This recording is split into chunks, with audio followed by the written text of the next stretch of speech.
नमस्ते स्टूडेंट्स। पालमपुर की इस कहानी को आगे बढ़ाते हैं और चलते हैं लेवल 1.3 लेबर पर। लेबर मतलब ह्यूमन एफर्ट जो प्रोडक्शन में लगती है, यानी कि कोई भी व्यक्ति जब अपना सहयोग देता है किसी भी प्रोडक्शन प्रोसेस को कंप्लीट करने में, उसे हम लेबर कहते हैं। ये सहयोग फिजिकल भी हो सकता है और मेंटल भी हो सकता है। फॉर एग्जाम्पल, जब एक फार्मर अपने खेत में बीज बोता है या फिर अपनी फसल को काटता है तो उसे फिजिकल एफर्ट कहा जाता है, जिससे कि हमारी क्रॉप्स फाइनली प्रोड्यूस हो पाती हैं। सिमिलरली, अगर कोई कंप्यूटर इंजीनियर सॉफ्टवेयर डेवलप करने की कोशिश करता है तो वो अपनी मेंटल कैपेबिलिटीज़ का इस्तेमाल करता है, जिससे वो सॉफ्टवेयर डेवलप हो पाता है। ये सब लेबर है। Labor is one of the most necessary factors of production. इसके बिना किसी भी प्रोडक्शन प्रोसेस को कैरी आउट करना ऑलमोस्ट इम्पॉसिबल है। पालमपुर में गोविंद एक मीडियम फार्मर थे। उनके पास 3 हेक्टेयर लैंड थी, जिस पर वो मल्टीपल क्रॉपिंग टेक्निक और मॉडर्न इनपुट्स का इस्तेमाल करके अपने प्रोड्यूस को इंक्रीज किया करते थे। अनफॉर्चुनेटली जब गोविंद की डेथ हुई तब उनके 3 बच्चों में इस 3 हेक्टेयर लैंड को बराबर डिवाइड कर दिया गया। फॉर एग्जाम्पल, हर बच्चे के पास अब 1 हेक्टेयर लैंड अवेलेबल था, यानी कि मीडियम फार्मर से अब वो स्मॉल फार्मर्स बन चुके थे। इन छोटे प्लॉट्स ऑफ लैंड पे ना सिर्फ मल्टीपल क्रॉपिंग जैसी टेक्निक्स इस्तेमाल करना मुश्किल था, बट मॉडर्नाइजेशन की कॉस्ट भी कई गुना ज़्यादा थी, यानी कि अब उनका क्रॉप प्रोड्यूस बहुत ज़्यादा नहीं था। ये उनका पेट भरने के लिए तो सफिशिएंट था, लेकिन उनके पास एक्स्ट्रा इनकम का कोई सोर्स नहीं था। तो अब वो क्या करते? तो उन्होंने किसी और के खेत में काम करना शुरू कर दिया, यानी अब वो लेबर बन गए। प्रोडक्शन के लिए लैंड के बाद सबसे ज़रूरी फैक्टर है लेबर, पर पालमपुर में सब एक जैसे नहीं हैं। लेवल 1.2 में हमने देखा कि पालमपुर में कई ऐसे फार्मर्स हैं जिनके पास 2 हेक्टेयर से ज़्यादा लैंड है। वे मीडियम टू लार्ज फार्मर्स हैं। जिनके पास 2 हेक्टेयर से कम लैंड है वे स्मॉल फार्मर्स हैं, और कुछ फार्मर्स ऐसे भी हैं जिनके पास लैंड नहीं है, यानी कि वे लैंडलेस हैं। तो पालमपुर में स्मॉल फार्मर्स हैं जिनके पास 2 हेक्टेयर से कम लैंड है, और मीडियम टू लार्ज फार्मर्स हैं जिनके पास 2 हेक्टेयर से ज़्यादा लैंड है। स्मॉल फार्मर्स के खेत के साइज बहुत छोटे हैं, यानी कि वो और उनकी फैमिलीज खुद काम करके भी अपनी क्रॉप को प्रोड्यूस कर पाती हैं। On the other hand, medium to large farmers के पास जो प्लॉट्स हैं वो काफ़ी बड़े साइज के हो सकते हैं, यानी कि उनको बहुत सारे हाथों की ज़रूरत होती है। केस ए में स्मॉल फार्मर्स और उनकी families are their own labour, यानी कि वे खुद अपने खेत में काम करके क्रॉप प्रोडक्शन कंप्लीट करते हैं। वे खुद के लेबर हैं। On the other hand, medium to large farmers लोगों को हायर करते हैं ताकि वे उनके खेतों में काम करके क्रॉप्स को प्रोड्यूस कर सकें, यानी वे यूज़ करते हैं हायर्ड लेबर। हायर्ड लेबर 2 तरीके के लोग हो सकते हैं। लैंडलेस, जिनके पास अपने खुद के खेत नहीं हैं, इसीलिए वो दूसरों के खेतों में काम करते हैं to earn some money. Secondly, small farmers. Yes, These small farmers can also become hired labor, क्योंकि अपने खेत में काम करने के बाद उनके पास जो क्रॉप प्रोड्यूस होता है वो उतना ज़्यादा नहीं होता है कि वो उससे एक्स्ट्रा इनकम भी जनरेट कर पाएँ। इसलिए वो दूसरों के खेतों में काम करते हैं ताकि उनको एक्स्ट्रा सोर्स ऑफ मनी मिले।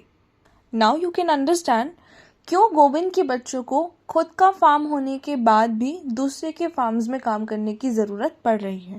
नाउ लेट अस अज्यूम कि पालमपुर का एक लार्ज फार्मर गोविंद के बेटे राज को हायर कर लेता है। वो राज को अपने बड़े से प्लॉट का एक हिस्सा देता है और उसे उस पे वीट ग्रो करने के लिए बोलता है। साल के अंत में जब फसल कटती है तो क्या उस फसल पर या उस जमीन के हिस्से पर राज का कोई अधिकार होगा? No, any hired labour does not have any right on the land और ऑन द क्रॉप। देन वो लोग क्यों इतना काम कर रहे हैं? उन्हें एंड में क्या मिल रहा है? उन्हें मिलती हैं वेजेस। वेजेस यानी उनकी की गई मेहनत का भुगतान। ये भुगतान उनको 3 फॉर्म्स में मिल सकता है। फॉर एग्जाम्पल, ये भुगतान उन्हें कैश के फॉर्म में मिल सकता है, इन काइंड मिल सकता है, यानी कि किसी वस्तु के रूप में मिल सकता है। फॉर एग्जाम्पल, लार्ज फार्मर उन्हें पूरी क्रॉप का 1/3 हिस्सा दे सकता है, या फिर मील्स के तौर पे मिल सकता है, यानी लार्ज फार्मर हायर्ड लेबर को 1 या 2 वक्त का खाना प्रोवाइड कर दे। Now we must also understand कि पालमपुर की वेजेस बहुत कम है। हर नेशन अपने वर्कर्स के लिए एक मिनिमम वेज सेट करता है ताकि उनको बेसिक लाइफ जीने में कोई परेशानी ना हो, लेकिन पालमपुर में जो वेजेस दी जा रही हैं वो इस मिनिमम वेज से भी कम है। साथ ही में ये वेजेस हर रीजन, हर एक्टिविटी और आपका लेबर मैन है या वुमन है उस हिसाब से भी डिफरेंट होती है, तो कोई स्टैंडर्डाइजेशन नहीं है। पर ऐसा क्यों है? Why? Because labour abundant resource है। अबंडेंट का अर्थ होता है बहुत अधिक मात्रा में उपलब्ध होना। क्योंकि हमारे पास बहुत ज़्यादा लेबर है और हमारे पास काम बहुत कम है, इससे एक हैवी कंपटीशन जैसी सिचुएशन क्रिएट होती है। अगर आप इस वेज में काम करने से मना करेंगे तो कोई और उससे कम वेज में भी काम करने को तैयार हो जाएगा, क्योंकि लोगों के पास काम की कमी है और लोग बहुत ज़्यादा हैं। बट ऐसा क्यों है कि लोग इतने ज़्यादा होने के बाद भी हमारे पास काम इतना कम है? Reason is modernisation. जैसे जैसे हम अपनी फार्मिंग में मॉडर्न इनपुट्स और मॉडर्न मशीनरी का यूज़ बढ़ाते जा रहे हैं, वैसे वैसे हमारी लेबर की रिक्वायरमेंट कम होती जा रही है। जो काम पहले 10 लोग 5 दिन में कर पाते थे, वही काम एक मशीन 2 घंटे से भी कम में कर लेती है। यानी कि अब हमें बहुत ज़्यादा लेबर की आवश्यकता रही नहीं। इसलिए despite having a very large labour population, we have very less work opportunities. इससे क्या होता है? काम की कमी होने की वजह से कई ऐसी लेबर है जो अनएम्प्लॉयड रह जाती है, या फिर अगर वो एम्प्लॉयड है तो उनको बहुत ही कम वेजेस मिल रही हैं। इससे क्या होता है? They are not able to afford 2 square meals of a day. जितना पोषण उन्हें लेना चाहिए वो उतना पोषण नहीं ले पा रहे हैं। पोषण की कमी की वजह से वे कई बीमारियों का शिकार हो जाते हैं। कैश ना होने की वजह से सही से अपना ट्रीटमेंट तक नहीं करवा पाते हैं, यानी लो न्यूट्रिशन एंड पुअर हेल्थ का शिकार बन जाते हैं। जब ऐसा सिचुएशन होता है तब ये लेबर मनी बोरो करते हैं, लोन लेते हैं, डेट लेते हैं मनी लेंडर्स से, ट्रेडर्स से, और इनके इंटरेस्ट रेट्स भी बहुत ज़्यादा हाई होते हैं। अनफॉर्चुनेटली काम नहीं मिल पाता है, और मिलता है तो बहुत कम वेजेस पे मिलता है, जिसकी वजह से वे ये लोन रीपे नहीं कर पाते हैं। लोन रीपे ना करने की वजह से उन्हें कई बार दूसरा या तीसरा लोन भी लेना पड़ जाता है ताकि पहला चुका सकें। इससे डेट ट्रैप में फंस जाते हैं, यानी कि लोन की ट्रैप में फंसते चले जाते हैं। एक के ऊपर दूसरा, दूसरे के ऊपर तीसरा लोन लेते हैं और उसे वापस चुका नहीं पाते हैं। This creates an unstable livelihood and a stressed life. जब गांव में कोई और रास्ता नहीं बचता और हर तरफ से मुसीबतों का सामना करना पड़ता है, तो इस लेबर के पास 2 ऑप्शंस हैं। ज़्यादातर केसेस में ये लेबर माइग्रेट कर जाती है। भारत में हर साल कई लोग माइग्रेशन करते हैं। माइग्रेशन का अर्थ होता है बेटर अपॉर्चुनिटीज, बेटर इनकम और स्टेबल लाइवलीहुड के लिए एक जगह से दूसरी जगह चले जाना, यानी लोग अपना घर छोड़कर किसी और जगह जाके बसते हैं। दूसरा ऑप्शन है नॉन फार्मिंग एक्टिविटीज़ की तरफ जाना। लोग फार्मिंग छोड़कर ऐसे सेक्टर्स की तरफ भागते हैं जहां उन्हें बेटर वेजेस मिल सके, जहां उन्हें ज़्यादा अच्छा लाइवलीहुड मिल सके। For example dairy, for example transport etcetera. Time for some practice questions. आज के प्रैक्टिस क्वेश्चन सेगमेंट में हमारे पास है 3 मार्क्स के लॉन्ग आंसर क्वेश्चंस। जब आपके पास 3 मार्क क्वेश्चंस आते हैं, आपको सिंपल लॉजिक ये लगाना है कि उस क्वेश्चन के लिए आपको 3 डिफरेंट पॉइंट्स में आंसर करना है। ये 3 डिफरेंट पॉइंट्स लॉजिकल होने चाहिए, सॉलिड होने चाहिए, आपके क्वेश्चन का आंसर करने चाहिए, साथ में आपको इनका एक्सप्लेनेशन लिखना है एंड इफ पॉसिबल एग्जाम्पल भी लिखना है। अगर आप ये सब चीज़ें करते हैं अपने आंसर राइटिंग में, देयर आर हाई चांसेस कि आप फुल 3 on 3 भी स्कोर कर सकते हैं. Let's look at the questions. Question number 1. If a large farmer buys a combined harvester, how will it affect the labor factor of the landless farmers in that village? Apply logic.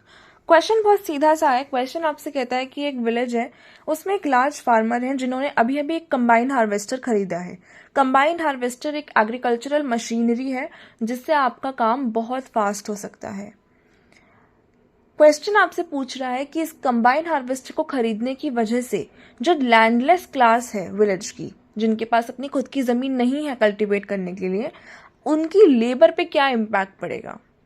Video को pause कीजिए और 3 solid points सोचने की कोशिश कीजिए कि इसका answer क्या हो सकता है. Moving on to the answer. पहला पॉइंट है डिस्प्लेसमेंट.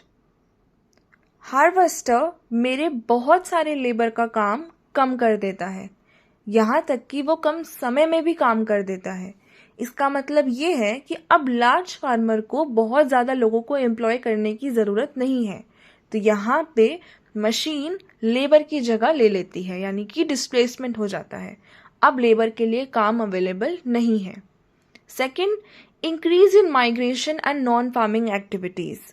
अगर फार्मिंग का काम कम हो जाएगा तो labour will look for other opportunities to earn money, और ये अदर अपॉर्चुनिटीज या तो उन्हें शहरों में मिलेंगी, इसकी वजह से वो माइग्रेट करेंगे, या फिर फार्मिंग के अलावा जो दूसरे सेक्टर्स हैं जैसे कि डेयरी है या ट्रांसपोर्ट है उनमें मिलेंगी.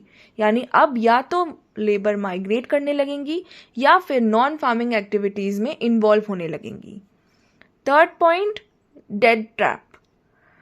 काम है नहीं, काम करने वाले लोग बहुत ज़्यादा हैं, कंपटीशन बहुत हैवी है. कंपटीशन का फ़ायदा उठा के लार्ज फार्मर बहुत कम पैसों में लेबर को एम्प्लॉय कर लेगा. Less work leads to less money.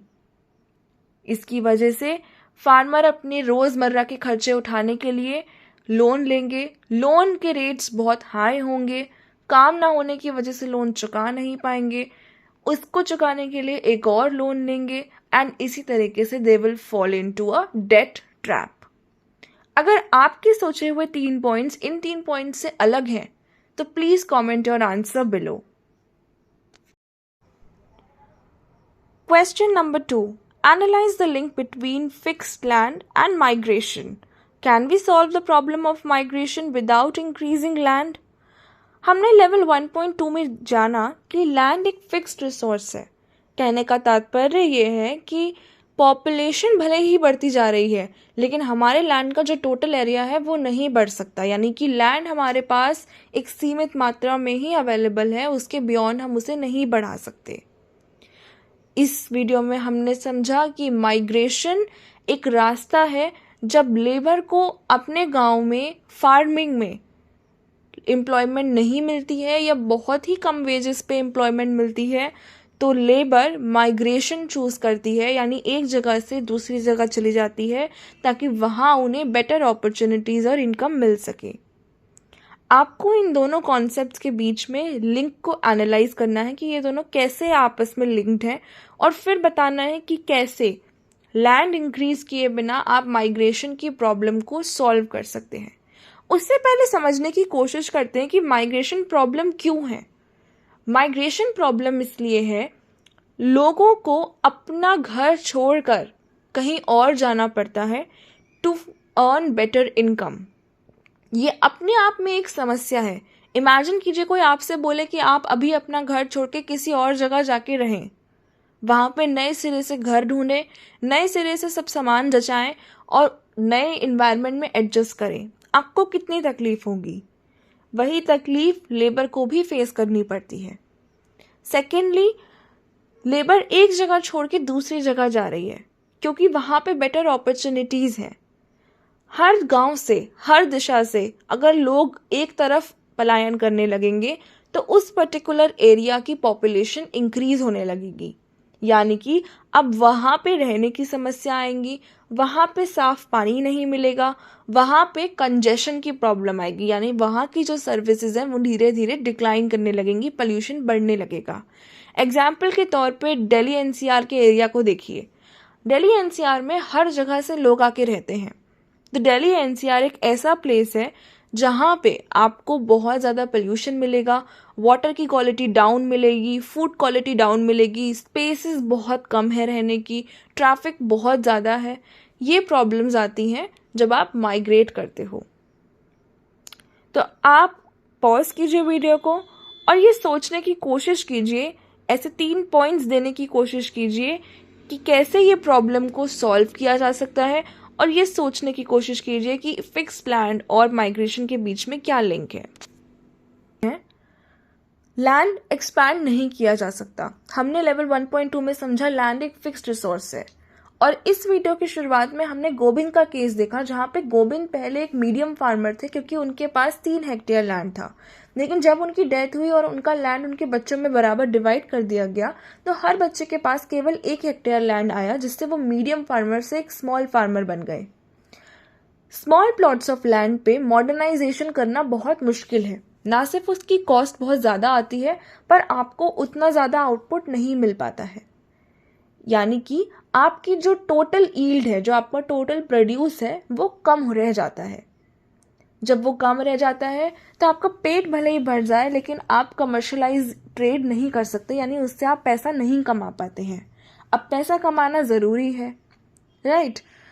साथ ही में जब हम माइग्रेशन का केस देखते हैं तो यही स्मॉल फार्मर्स दूसरे लार्ज फार्मर्स के फार्म में जाके काम करते हैं, लेकिन वहाँ भी उनको सेटिस्फैक्टरी वेजेस नहीं मिलती हैं।